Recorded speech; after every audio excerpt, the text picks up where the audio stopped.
progress. Well, go for Coach. Start with Brian in the front. So, Coach, upon just watching the film of the last game, there was winning plays that were made just kind of across all levels. Just want to get your thoughts just on some of the things you saw from not only the vets, but also some of the young players in the roster.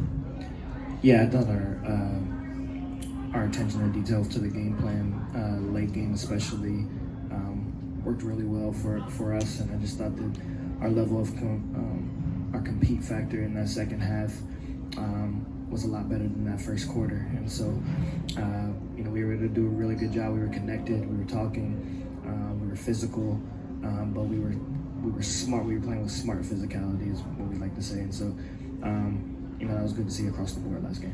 Kevin, we'll go second row on your left.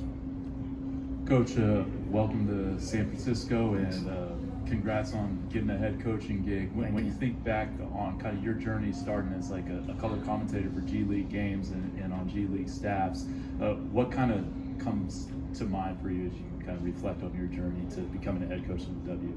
Yeah, just gratitude. I'm extremely grateful for the players that I've been able to be around, for the coaches I've been able to work for, and just kind of having the mindset that nothing was handed out or given to me to get to this point. And so a lot of people helped along the way in terms of mentoring me and allowing me to have the responsibility on each respective staff in my respective position. And so now that I'm here in this position, it's something that I can't and won't and don't take for granted. And so I'm extremely proud to be in this position to lead this franchise. I'm extremely proud to be part of this league, to represent this organization and coach these players. And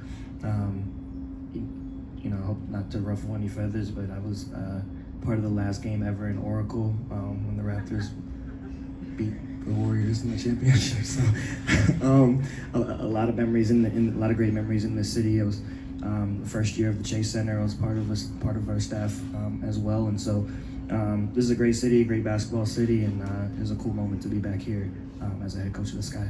We'll go front row on your right.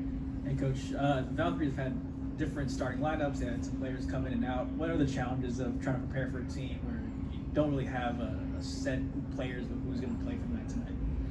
Yeah, I think that it's ironic you asked that question, because I think that me and Natalie's background in the G League is kind of what you experienced every day, and so that part's not new, but it is a little bit different. But at the same time, when you've watched the last few games of Golden State, their effort still continues no matter who they bring in and out of the lineups, and so that is something that you have to be prepared for in itself, with the mindset that you can't take possessions off, and they're going to keep coming at you no matter what the score is, and so we got to be prepared to match that energy and that intensity all 40 minutes.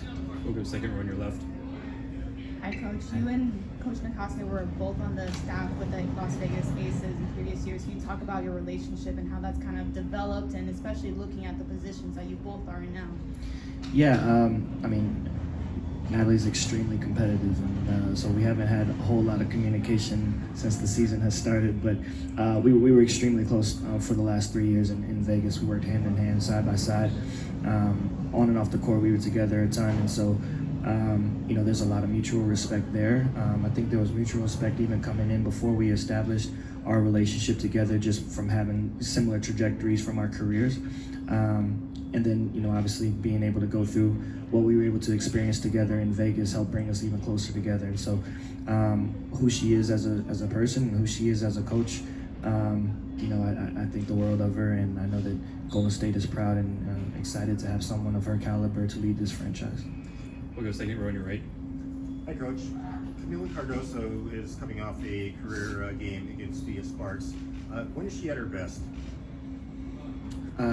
She's at her best when she makes up in her mind that she's going to be dominant down in an established position, because I think a lot of the attention gets focused on her as a scorer down there, but she's also a willing facilitator down there as well, with good vision out the post, and so it's just the presence that she commands when she's got the ball down there helps our offense in totality. And so she's great when she's locked in on both ends, and she's been able to grow from that standpoint throughout the course of this season. But we're wishing her nothing but the best as she competes abroad for now, and then we'll hold it down until she gets back. But we've been really pleased with the improvement and the growth that we've seen in Camila thus far.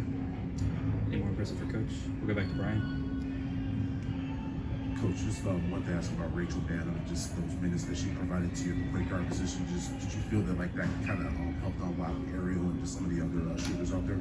Yeah, for sure. I think that over the last 2 games, I think that Rachel has kind of been an unsung hero to some degree in terms of the steadiness that she's provided at that position and the experience and the ability to take care of the ball, being the primary ball handler the last couple of games. And then, yes, it has allowed us to experiment more with and find other areas for Ariel to be more aggressive offensively, but it's also helped with the organization of kind of our offense, getting people in the right spots and things of that nature. And so that's something that you get with a 10-year vet in Rachel. And so I've been extremely proud of the job that she's been able to do the last couple games.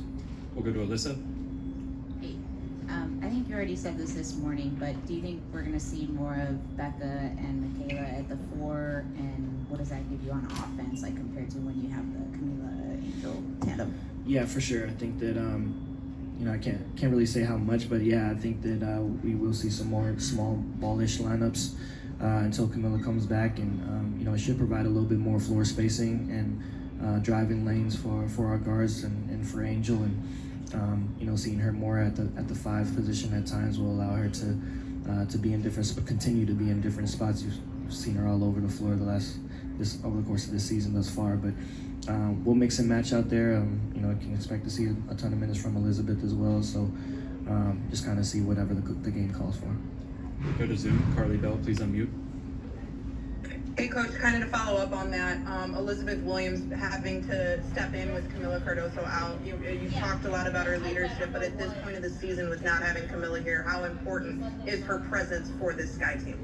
It's extremely important. I think that obviously just from a post depth standpoint, it's important, but also when someone's out the lineup, it just calls for more opportunity for someone else to step up and provide more in that absence. And so it was similar when Sloot went down and everyone else had to step up a little bit, and now some more of the same. And so I think Elizabeth is prepared to do it. We've seen her aggressiveness ramp up a notch the last few games, and so we continue to see that moving forward. Any more for Coach? Awesome. Thanks, everyone. Thanks.